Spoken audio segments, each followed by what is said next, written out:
Welcome to the Forager Podcast, where I usually talk with cottage food entrepreneurs about their strategies for running a food business from home. I'm David Crable, and today is a bit of a different episode. It's episode 51, and now that I have 50 episodes in the books, I feel like I have learned a lot from the cottage food entrepreneurs that have been on this show, and if you've been listening to the episodes, I'm sure you would agree as well. They've just shared a ton of amazing information, and I've really been blown away by all the stories that have been shared on this podcast. So today I thought I'd do something a little bit different and share with you some of what I've learned over the course of the first 50 episodes, and also take you behind the scenes a little bit about how I actually produce this podcast. So specifically, over the first 50 episodes, I have noticed some trends with the guests that I've had on the show and noticed some similarities between them. So I've narrowed them down to 8 of the most common traits that I see in successful cottage food entrepreneurs. So I'll be sharing those traits with you today.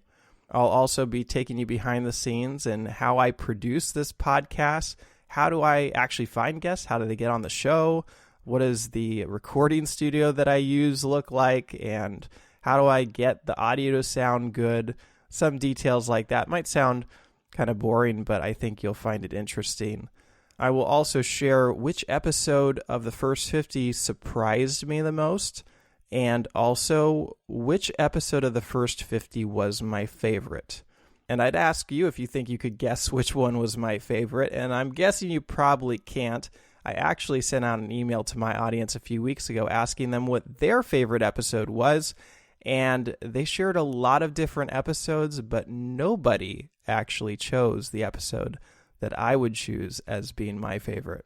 So I'll share that towards the end of this episode, and then finally, to cap off the episode, I will be talking about a new-ish direction that I'm taking the podcast. Not a huge one, but I've definitely had something in mind for a while, and I decided to wait until we got through 50 episodes before implementing it. So I'll talk about that at the end. All right, so with that, let's jump into this episode and talk about the 8 most common traits that I see in successful cottage food entrepreneurs. So the first trait I've noticed is that successful entrepreneurs are consistent and they show up.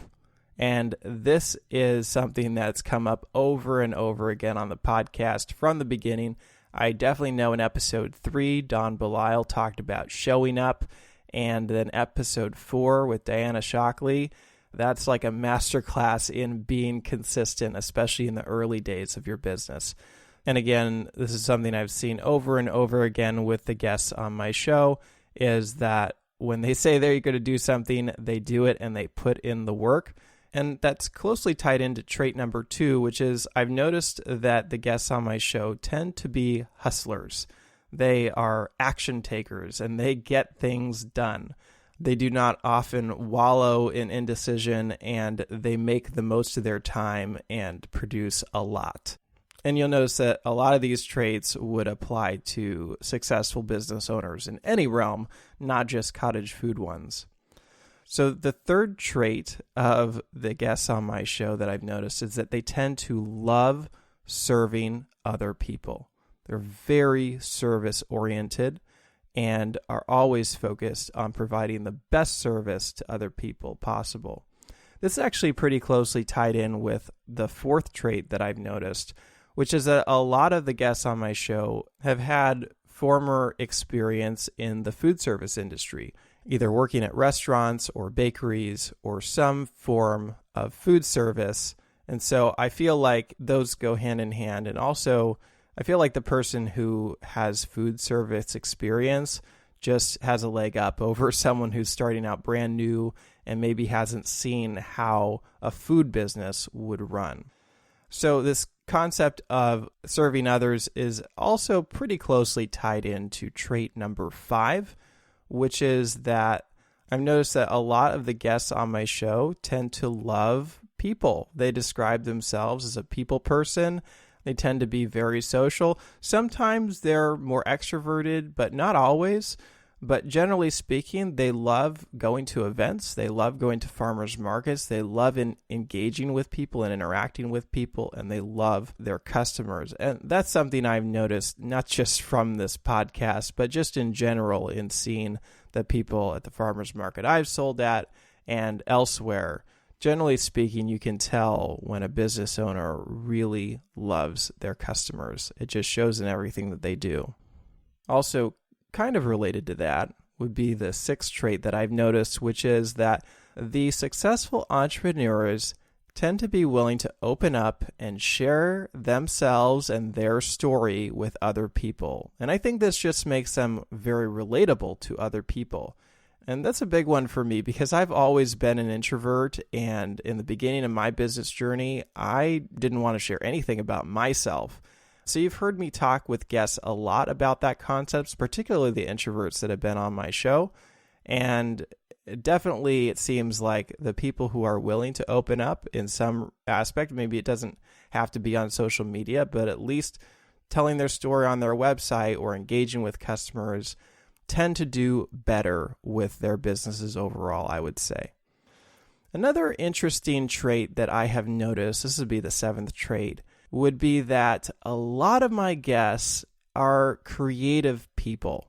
They tend to have art backgrounds or sometimes creative writing backgrounds.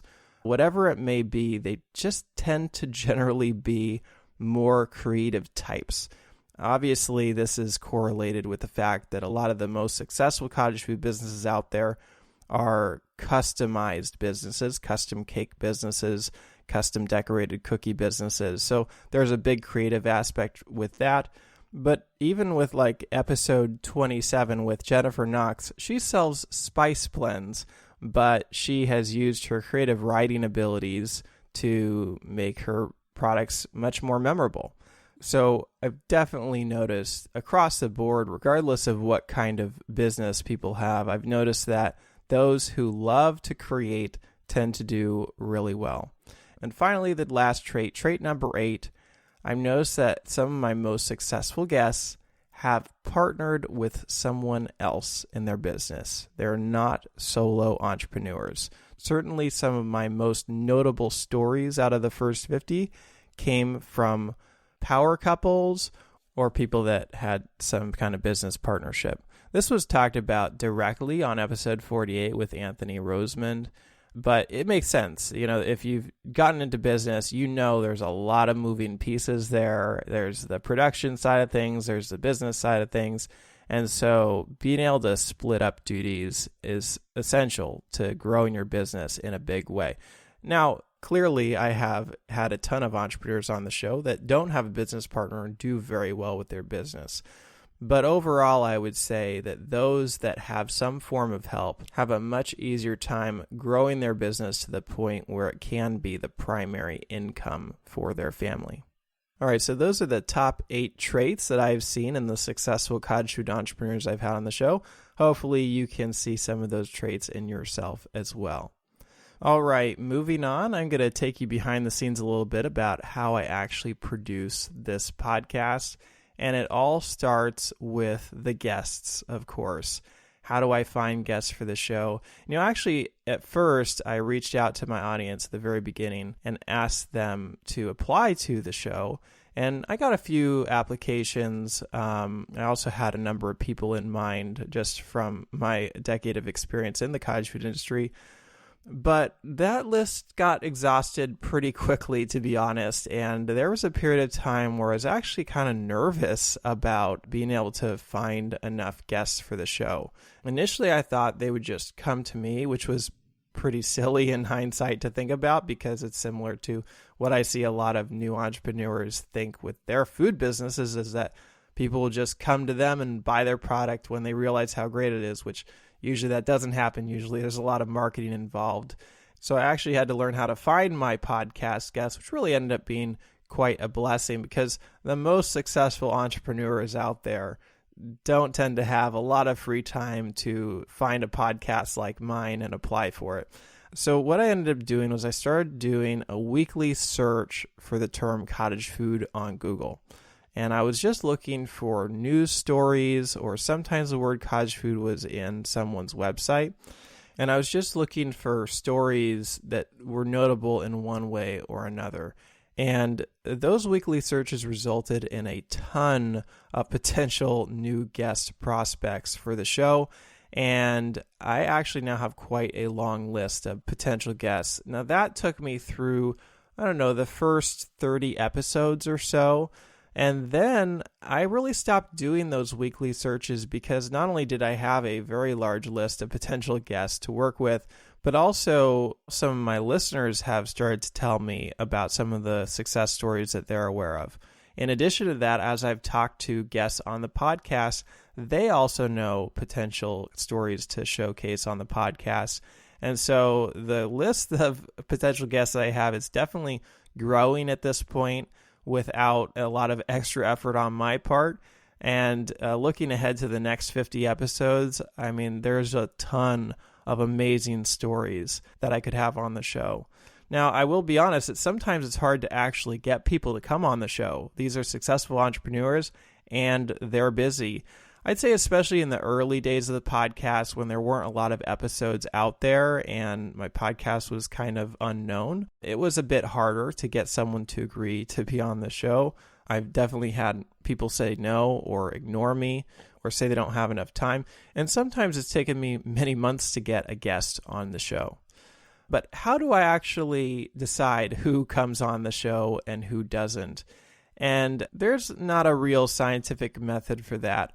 But it all starts with one of the primary goals of the podcast, which is to tell compelling cottage food stories. I'm actually a very avid Survivor fan. It's the only TV show that I watch these days. Having followed that show over the course of 20 years, I've also watched their production team evolve and find a way to produce a compelling show that showcases relatively normal, non-famous people. And as I've seen that show evolve, they've evolved into telling stories. That's pretty much all they do now. And so I knew when I started this podcast that I needed to really focus in on the stories of my guests. And so when I'm considering guests on the show, I'm thinking about their story, I'm thinking about what makes it compelling, and I'm looking for a variety because quite honestly, the vast majority of cottage food businesses out there fall under the realm of custom cake businesses and custom cookie businesses. And there's a ton of those types of businesses that I could have on the show. There's at least a dozen really, really popular ones just within my own area of Sacramento, California. But I didn't want the podcast, obviously, to be redundant or have the same types of businesses on it over and over again. So I've tried to find a variety of different types of food businesses, but the variety goes beyond that too. I'm also thinking about my guests. Sometimes it's where they come from. I've had a number of international guests on the show, people that have immigrated to the United States. And also I just generally think about someone's background or someone's culture and how that adds to their story when considering guests. Another thing that differentiates guests is where they live. There are some states where I have a ton of potential guests, California being the biggest one. And I don't want the whole podcast to just be people from California. So I'd hopefully like to represent every state on the podcast. And I definitely consider that as well when I'm choosing guests. Another thing I definitely look at when I'm considering a podcast guest is what their social media following looks like. I will go over to their Facebook page or Instagram feed and try to get a sense for how successful their business is from those. That's not always accurate, but it does give me an idea. Another thing I'll consider is how long someone has been running their business. That's not to say that I wouldn't have a brand new entrepreneur on the show. In fact, I intend to have more new entrepreneurs on the show.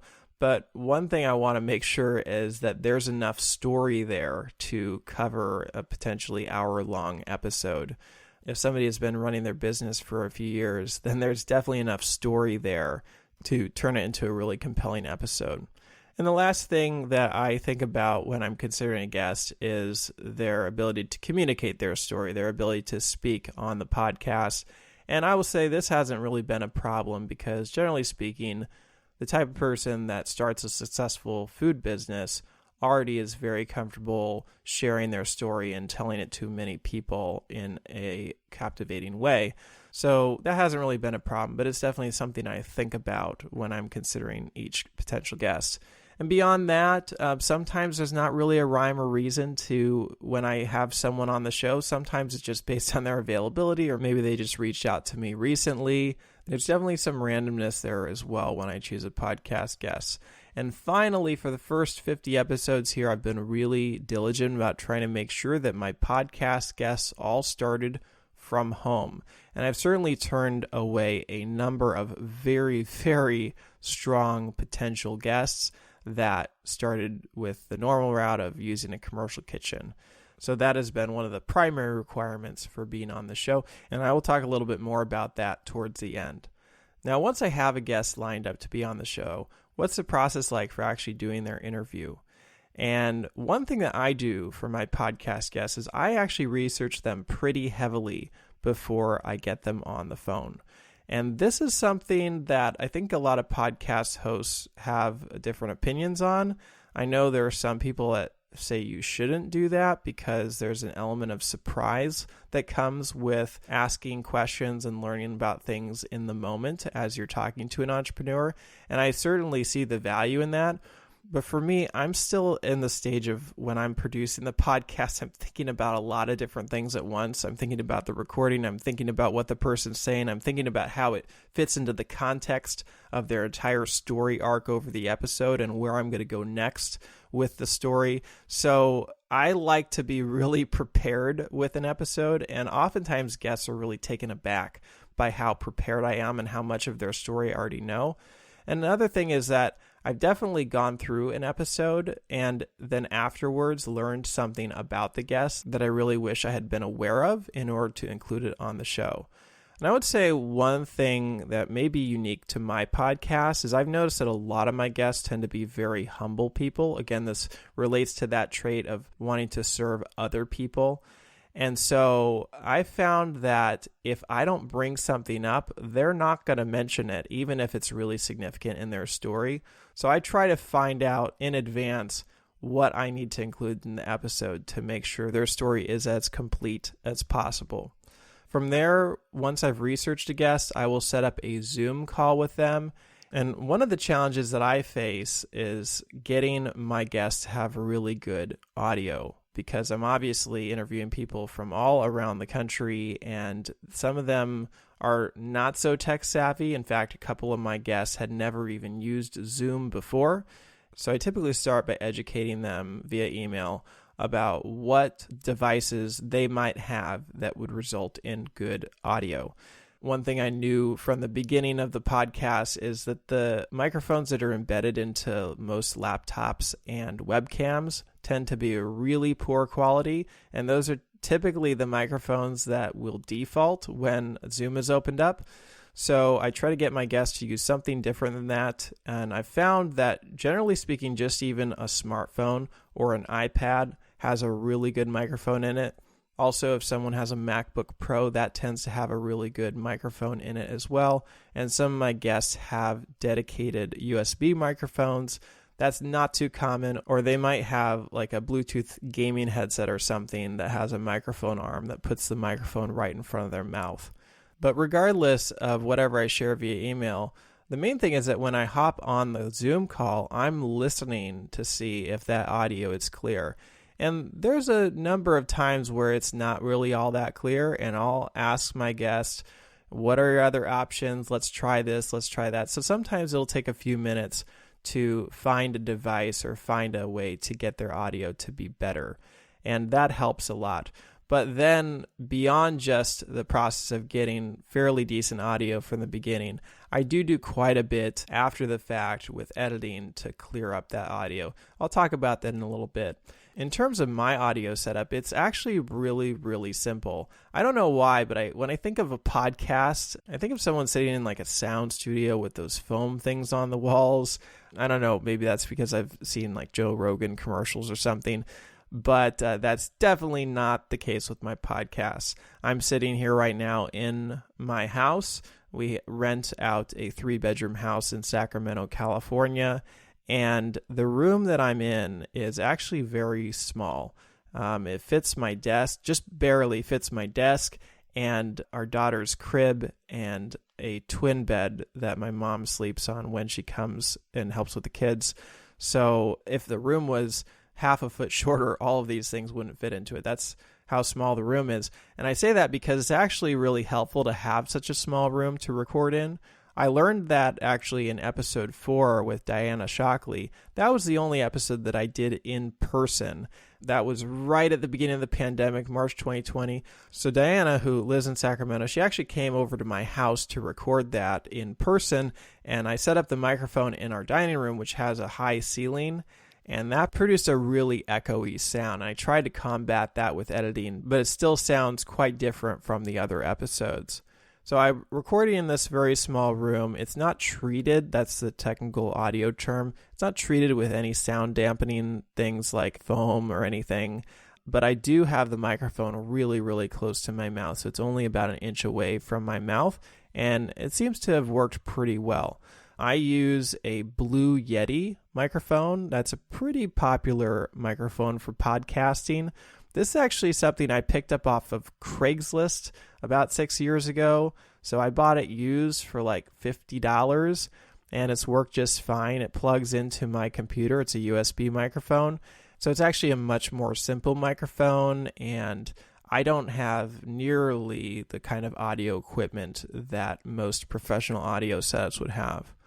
For the first 6 months of the podcast, I literally had my little Blue Yeti microphone sitting on my desk on its stand, which is a little problematic because any bumps to the desk will transfer sound to the microphone.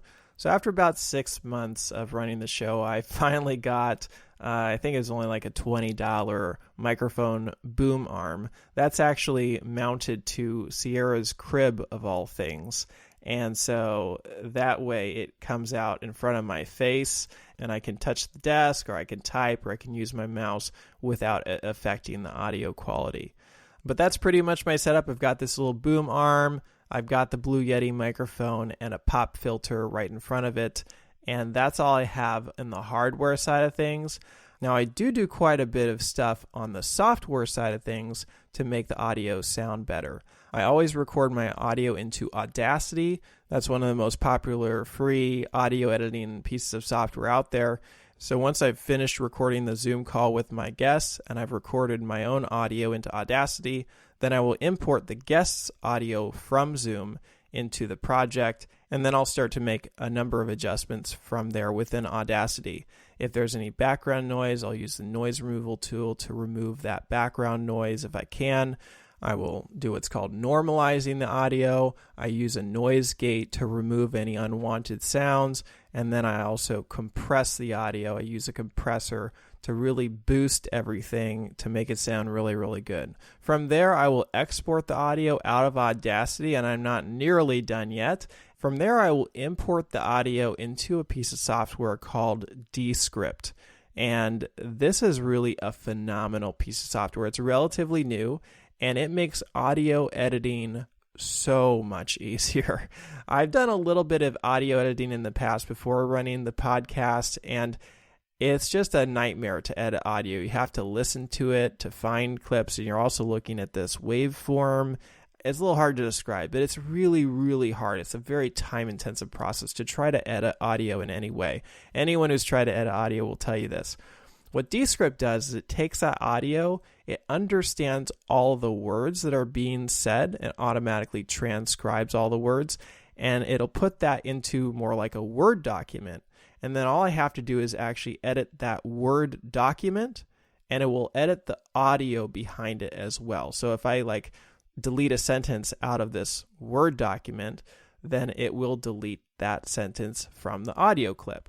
And that might not sound that significant to you, but trust me, when it comes to editing the audio, it makes it so much easier. And it's actually what allows me to edit the podcast pretty heavily without it taking a ton of time. Now, I do spend a lot of time editing the podcast. It's a very curated podcast, but it wouldn't be even possible for me to edit it the way that I do if I didn't use a tool like Descript. Descript also does a ton of things that save me time. For instance, it notices all of the ums and uhs and pauses in the episode and allows me to automatically remove them all at once. And typically in an hour-long episode, there's about a few hundred ums and ahs in the podcast. Sometimes I intentionally leave a filler word in because it would sound weird if it weren't in there. But trust me when I say that the audio would be a lot less clean if it weren't for this tool that's in Descript. Another thing that Descript's done really recently, I mean, they keep pushing the edge of technology, is they've created this tool called Studio Sound that somehow takes the audio and through like some artificial intelligence wizardry, makes the audio sound better and actually makes it sound like it was recorded in a studio. I'm not exactly sure how they do that, but for my podcast guests, that sometimes takes their audio from being good to great. And I literally don't have to do anything other than just click a button to enable that. So I usually think pretty long and hard before I pay for a monthly subscription service. But with Descript, it's really a no-brainer. It's easily worth what I pay for it, and there's no way that I could produce the kind of quality of podcast that I produce if I didn't have it. I'll put a link to Descript down below in the show notes if you'd like to check it out, but it is a pretty amazing tool. Descript also gives me the automated transcript that I don't really do much with other than just take it and plop it on the website. You probably noticed since it's computer generated, it's a pretty rough transcript, but I figure it's better than nothing, so I put it up on the website in case it's helpful. The last thing I wanted to talk about in terms of the production of the show is that when I am editing in Descript, sometimes I'll edit pretty heavily. Most people wouldn't know this, but I do often talk with my guests after their episodes ended. You know, we just start chatting about things, and sometimes, actually many times, they often say things that are really compelling, and I'll ask them, I'll say, hey, can I put this into the show? And so that's sometimes a bit of effort, but it often pays off in a big way because some of the most compelling parts of episodes were actually recorded after the episode was quote unquote completed. And I've taken that and tried to put it back into the episode and fit it in somewhere seamlessly. Also, sometimes I'll just rearrange the episode if I can do that fairly seamlessly to allow the story to kind of come together in a more cohesive way. So there's definitely a lot of things that go on with trying to get the episode into its final state. And the benefit is that at the end, hopefully it's a very curated experience for you and it results in a really high quality episode that is easy to listen to and really valuable for you. All right, so that's some of the behind the scenes of the production side of how I actually make this podcast come together. And now I'm going to share what I would say is the most surprising of the first 50 episodes. And I will say a lot of the episodes surprised me. I already shared that I do research my guests pretty heavily beforehand and kind of have an idea of where I want an episode to go. But oftentimes they will still surprise me with things I had no idea about. And that's awesome when it happens. In terms of the one episode I would say is the most surprising, I'd say that's a pretty clear answer for me, and that'd be episode 40 with Justina Rosinski. I knew from the beginning of starting the podcast I wanted to have her on the show at some point. Definitely wanted to have kind of more of a distance from the event that she dealt with in her life before having her on the show. But leading up into that, she was pretty clear that she didn't really want to talk about that, which I totally understood and expected and respected. But during that episode, she just opened up with this moment that was just so raw and real and human, and I would say definitely one of the most compelling things that will ever be shared on the podcast. That's around the 16-minute, 17-minute mark of her episode if you haven't listened to it yet. But I was just really blown away by her willingness to be vulnerable. And I also feel like that willingness is what allows her to positively impact so many people that can relate to her. So that was definitely the most surprising episode by far for me. And it just blew away all of my expectations that I had going into that interview with her. So from there, I also would like to share what I would say was my favorite episode out of the first 50 episodes. And really, I mean, how can you even pick? So many unbelievably amazing episodes in the first 50.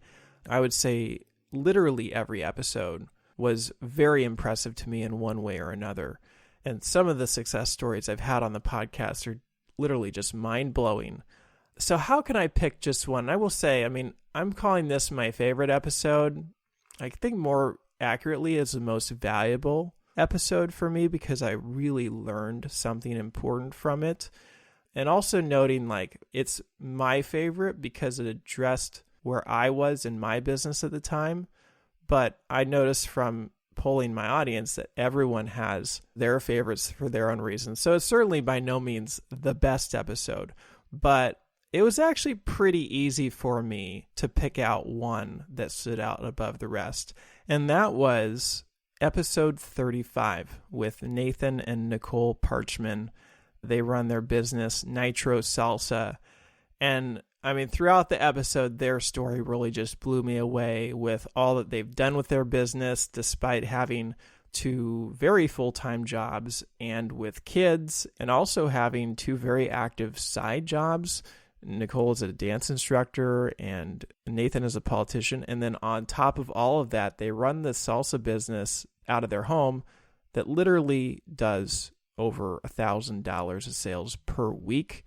And then they're building this commercial kitchen that costs like $150,000 to grow their business. It just was like one of the most unbelievable stories that I've had on the podcast up front. But the reason why it's my favorite isn't just because of that, because I've had a lot of really amazing stories on the podcast.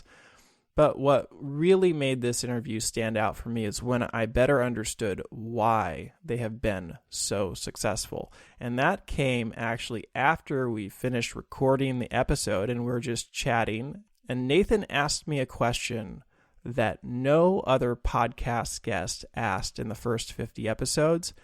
And that question really took me aback, and it was kind of an aha moment for me because it instantly allowed me to see what sets Nathan and Nicole apart from their competition.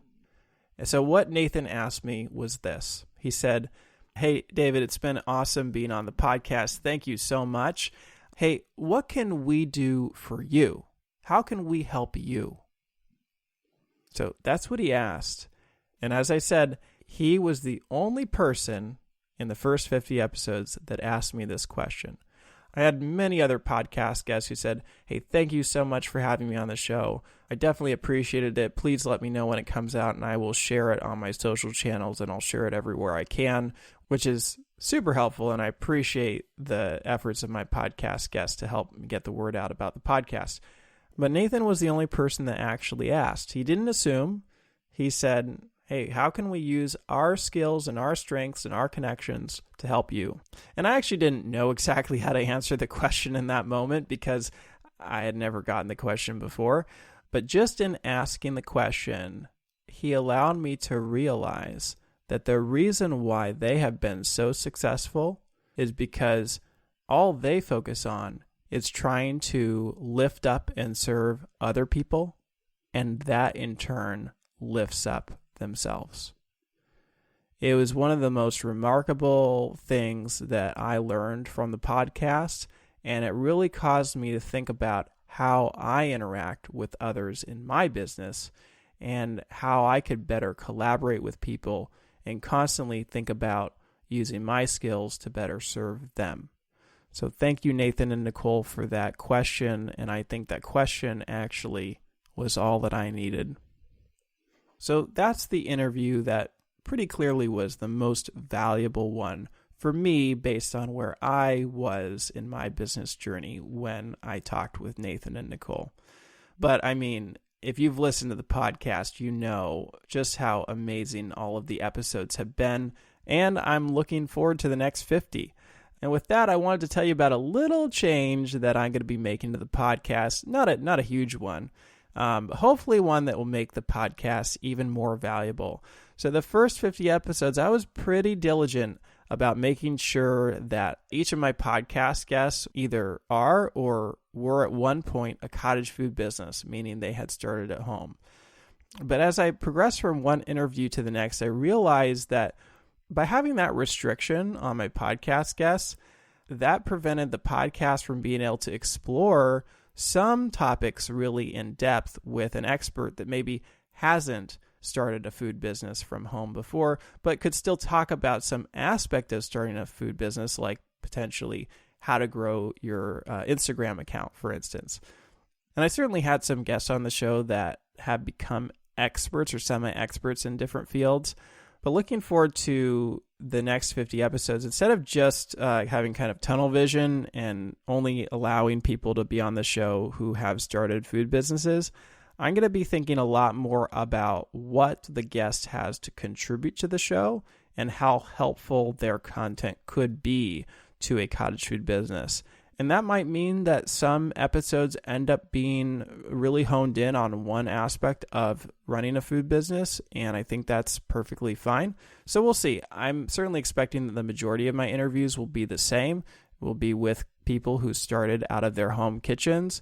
And as I said, I definitely have a very significant list of potential guests who would be great to have on the show. But if it feels like the right thing at the right time, I'm definitely open to talking to an expert in their field about some aspect of running a cottage food business. All right, that about does it for this special episode of the podcast. I hope you found it interesting and valuable, and looking forward to the next episode. We'll be back on track with another great interview with a cottage food business. Now, if you want more information about this episode, go to forger.com/podcast/51. And if you enjoyed this episode or any of the first 50 episodes, please head over to Apple Podcasts and leave me a review. A review is the best way to support the show, and it will help others find it as well. And finally, if you're thinking about selling your own homemade food, check out my free mini course where I walk you through the steps you need to take to get a cottage food business off the ground. To get the course, go to cottagefoodcourse.com. Thanks for listening, and I'll see you in the next episode.